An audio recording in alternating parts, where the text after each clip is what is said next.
우리 신앙인들에게는 익숙한 단어들이 참 많습니다. 뭐 은혜라는 단어, 사랑, 뭐 이런 단어 익숙하죠. 그 중에 하나가 또 회개라는 단어, 매우 익숙한 단어입니다. 그런데 이 회개는 자신의 잘못을 뉘우치는 것이다 이렇게 생각을 하잖아요. 뭐 당연히 맞는 이야기죠. 하지만 자신의 잘못을 뉘우치는 것은 분명한데, 그러나 그것은 자신만 그렇게 생각하는 것이 아니라 용서해 주는 대상, 그 대상 앞에서 그 잘못을 이해하도록, 이해라기보다는 알 수 있도록 행하는 것, 그것도 회개의 한 요소라고 볼 수 있죠. 자기 혼자만 회개했다 그러는데 뭐 대상은 아무런 그런 느낌이 없는 겁니다. 예를 들면 우리가 죄를 회개할 때 하나님께 회개한다 그러잖아요. 하나님 앞에, 하나님은 물론 우리가 뭐 이야기를 하든 안 하든 다 아시는 분이지만 하나님 앞에서 하나님 분명히 이런 것이 잘못되었습니다 라고 말하는 것. 근데 하나님뿐 아니라 사람에게도 마찬가지죠. 사람에게도 잘못을 해놓고 그냥 잘못한 것에 대해서 뭐 그냥 나 혼자만 뭐 미안한 생각을 갖는다고 그것이 진정한 회개라고 말할 수 없죠. 그 장본인을 찾아가서 내가 이런 것은 잘못했습니다 라고 이야기하는 것, 용서를 구하는 것, 이것이 진정한 회개라고 말할 수 있죠. 그런데 이제 하나님과 걸려있는 문제가 따로 있을 수 있지만 보통 하나님과 또 사람의 문제가 같이 걸려있으면 하나님께만 용서를 구하는 것이 아니라 사람에게도 용서를 구하는 것. 그 용서를 구하는 것이 이제 어떤 문제를 그냥 희석시키기 위해서 진실이 아니지만 비진실로 하는 것이 아니라 정말로 마음에 담고서 자신의 잘못을 인정하고, 그리고 그렇게 어려움을 준 대상에게, 잘못을 행한 그 대상에게 분명히 그것은 잘못됐다는 것을 이야기하는 것, 이것이 진정한 회개라고 말할 수 있죠.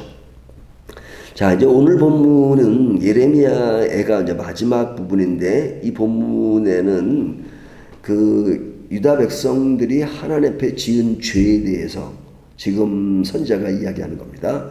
죄에 대했는데 그 죄라는 것이 이렇게 이것이 죄다 딱 이렇게 뭐 죄라는 것 자체가 눈에 보이는 건 아니잖아요.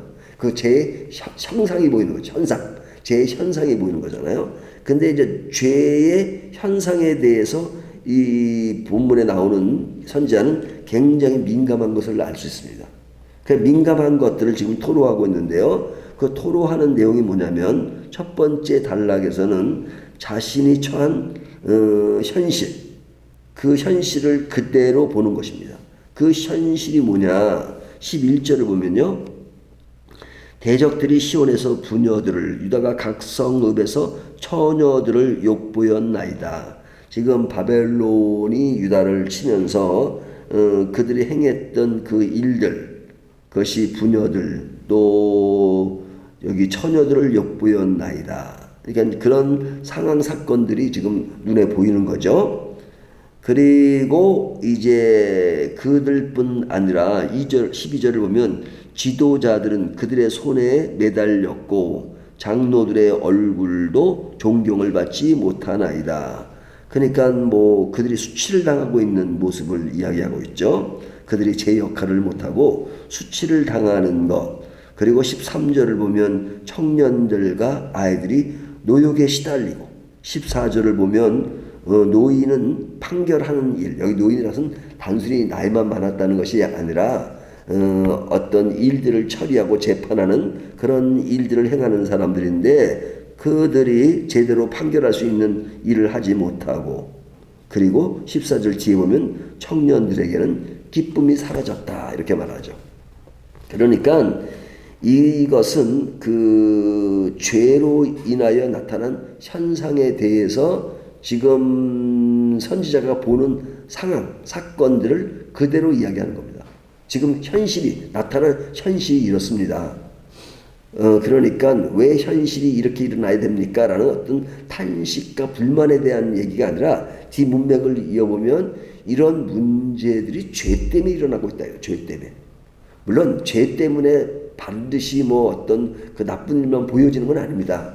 하지만 오늘 본문에서는 죄 때문에 일어나는 그런 그 바벨론에 의해서 유다가 지금 멸망을 당하고, 그리고 지금 이런 사건은 하나님이 선지자를 통해서 계속 예언한 말씀이었기 때문에 이것이 지금 죄 때문에 일어난 것, 분명한 것이죠. 그래서 이 분명한 것을 그냥 이런 천상에 대해서 그냥 뭐 한번 예언하신 것이고 그냥 지나가는 것이 아니라 그런 현상에 대해서 굉장히 민감하게 반응하는 겁니다. 왜? 이것이 죄로 벌어진 일들, 죄로 인해서 벌어지는 그 상황 사건들이 너무너무 안타깝고 너무너무 슬프고 그런 것들을 지금 토로하는 것입니다. 그리고 자신의 심정으로 느끼는 것들을 그대로 이야기하죠. 그 뒤에 두 번째 15절부터 보면 자신의 감정을 이야기합니다.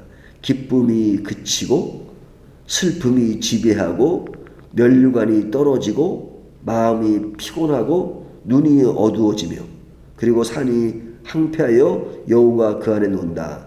여기 산이 항폐하여 여우가 논다는 것은 뭐 산이 항폐해서 여우가 노는 무슨 말인가 그런데 사람이 사는 곳이잖아요. 유다 땅이라는 것이. 사람이 살아야 되는데 그냥 사람은 없고 여우만 있다는 얘기입니다.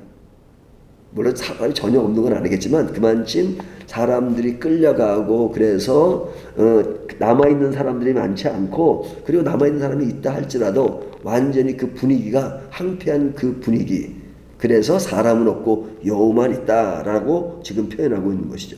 그러니까 그 공간이 사람이 살 수 없는, 살지 못하는 그런 공간이 되었다. 왜 그러냐? 그것은 죄로 인하여 그렇다는 거죠. 그러니까 죄로 인하여 벌어지는 그 현상, 또 자기의 마음, 이런 것들을 지금 그대로 다 드러냅니다. 그대로 드러냅니다. 그러니까 회개라는 것은 뭐냐? 이런 것에 대한 인식, 이런 것에 대한 자각, 이런 것에 대한 예민함, 그것이 회개입니다. 뭐 그런 것이 없이 그냥 뭐 잘못했습니다 한마디 하는 게 아니죠.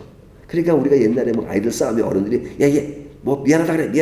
그러면 애들이 그냥 실제로 마음에는 없는데 그냥 어른들이 시키니까 미안해, 이게 아니란 말이죠.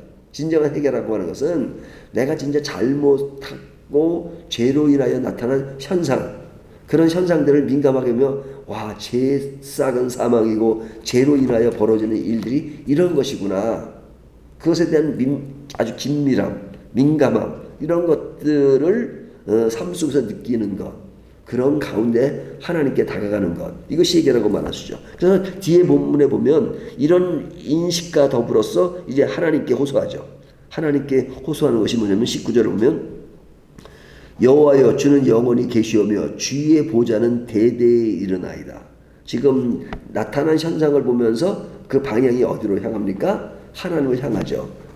여호와는 어떤 분이신가? 영원히 계시오며 주의 보좌는 대대에 이르나이다. 주께서 어찌하여 우리를 영원히 잊으시오며 우리를 이같이 오래 버리시나이까. 이것은 탄식이 아니라 그런 그 자신들이 받아야 될 죄에 대한 문제, 이런 것들을 그냥 있는 그대로 얘기한단 말이에요. 그러면서 21절 여호와여 우리를 주께로 돌이키소서 그리하시면 우리가 주께로 돌아가겠사오니 우리의 날들을 다시 새롭게 하사 옛적 같게 하옵소서. 이것은 회개를 함과 동시에 그런 회개를 통해서 이제 우리가 예전에 했던 그런 잘못한 곳에서 새롭게 마음을 바꾸고 돌아가겠다는 어떤 다짐, 이런 것들을 이야기하는 거죠. 그러니까 회개라고 하는 것은 나타난 현상을 인지하고, 그리고 그런 가운데 하나님이 어떤 분인가를 인식하고, 그 인식한 하나님 앞에서 하나님 이런 죄를 좀 이제 멀리 할 수 있도록 이 환경을 벗어나게 해주십시오. 그리고 돌아가고 싶습니다 하는 어떤 인간의 의지가 결합된 것이죠. 뭐 하나님이 다 아시니까 하나님이 용서하시면 끝났지. 오늘날은 은혜가 너무 많이 이야기되다 보니까 은혜를 남용하는 경우가 많잖아요. 근데 어떨 때 남용하느냐? 그냥 내가 불리할 때, 그냥 잘못한 것에 대해서는 아이고 뭐 하나님 다 용서하시는 하나님이야. 그러니까 하나님 미안 뭐 이 정도로 끝날 때가 있죠. 그러나 하나님은 우리의 죄에 대해서 굉장히 민감하세요. 용서하시는 하나님이시지만 인간이 해결할 수 없으니까 하나님이 그의 아들 예수 그리스도를 통해서 용서하시잖아요. 하지만 그 하나님의 은혜를 인식하는 성도는 그런 하나님의 은혜에 대해서 하나님 정말로 그냥 다 공짜로 주시니까 하나님 미안 이러기를 원하지 않으시죠. 진짜 하나님의 은혜이기 때문에 우리가 죄에 대해서 둔한 것이 아니라 민감하고 내가 이걸 다 할 수 없지만 그러나 하나님의 은혜 가운데서 내가 하나님이 원하시는 그 길을 가려고 노력하겠습니다. 물론 노력해도 다 안 되는 부분이 있지만 그럼에도 용서하시고 하시는 것은 전적인 하나님의 은혜입니다. 그런데 이런 죄 가운데서 내가 겪는 어떤 일들은 굉장히 어렵습니다. 힘듭니다. 22절 보면 그런 얘기 하잖아요. 주께서 우리를 아주 버리셨사오며 우리에게 진노하심이 참으로 크시나이다. 하나님의 진노하심은 크시다. 그러니까 하나님이 가볍게 몽둥이를 들고 때리시는 것이 아니라 크신 것 압니다. 그래서 하나님의 진노가 크시기 때문에 내가 무척 힘들고 괴롭습니다. 그러니까 내가 느끼는 감정 또 보는 현상 이런 것들을 다 알으면서 하나님 이런 상황 속에서 돌이키고 그리고 하나님 앞에 가게 해 주십시오. 여기에는 어떤 교리적인 것보다는 사실은 인간이 마음에 느끼는 감정을 더 민감하게 이야기하는 겁니다. 자신이 잘못한 것에 대해서 인정하고 고통에 대해서도 용서를 바라고 이 어려움을 벗어나게 해달라고 호소하는 것, 이것이 회개의 중요한 요소입니다. 그 요소는 다시 정리하면 자신을 바라보고 현실을 바라보고 하나님을 바라보고 그리고 그 대상을 바라보고 이 벌어진 일에 대해서 이것이 나의 문제 때문에 벌어진 일을 고백하면서 다시 삶을 돌이키는 것, 이것이 회개라고 말할 수 있죠. 그러니까 진정한 회개가 무엇인가 하는 것들을 생각해 보면서 우리의 신앙에 굉장히 중요한 요소인 것 같습니다.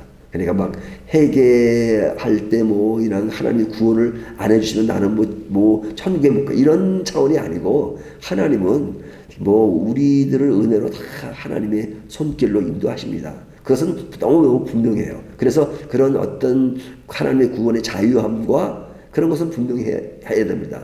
그리고 우리가 다 완전하지 않다는 것도 인정하고 그런 가운데서 우리를 인도하시는 것은 분명합니다. 하지만 그런 하나님의 은혜가 크기 때문에 죄에 대해서 둔해된다는 것이 아니라 죄에 대해서는 민감하고 그러면서도 내가 그런 죄의 문제로 나타난 현상에 대해서는 그냥 아무 의미 없이 미안합니다 그런 것이 아니라 항상 이런 것들을 생각하면서 생활하는 그 모습, 이것이 성도가 삶 가운데서 내가 한 일에 대한 것을 이렇게 풀어나가는 하나의 과정이며 방법이라는 것을 본문을 통해서 교훈하는 것입니다. 우리의 신앙은 결코 이렇게 가벼운 것이 아니고 어찌 보면 굉장히 세밀하고 그리고 하나님 앞에 늘 이렇게 많은 대화를 나누면서 저모를 다 살피는 것 같은 그런 것들을 교훈하고 있죠. 그러나 예수 믿는 것이 어떨 때는 그냥 내 필요에 따라서는 심하지만 그러나 내가 불리한 것은 그냥 한마디로 때우는 그런 것이 신앙의 균형 잡힌 요소가 아닙니다. 이것이 늘 두 가지 요소, 어떨 때는 위로받는 것, 격려받는 요소가 있다면 또 내 잘못에 대해서는 분명히 그리고 그 용기도 필요한 것이죠. 용기도 필요하죠. 이것이 사람과 관련되어 있다면 그 사람에게 내가 분명히 잘못했다라고 말할 수 있는 것, 진심을 가지고 하는 것이 진정한 회개의 모습이다 하는 것을 오늘 본문이 교훈하고 있습니다.